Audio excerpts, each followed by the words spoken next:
अब खबर शामिल करते हैं फैसलाबाद से, जहां VNN न्यूज के ब्यूरो चीफ जाहिद मांगट की रिपोर्ट के मुताबिक मामू कांजन में 2 रातों में 5 चोरियां।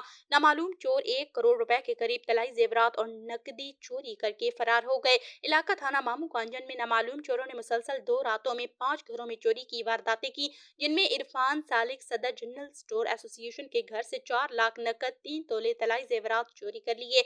दूसरी वारदात इफ्तिखार वल्द असलम के घर के ताले तोड़कर 2.5 तोले जेवरात और 2 लाख रुपए नकदी चोरी कर लिए।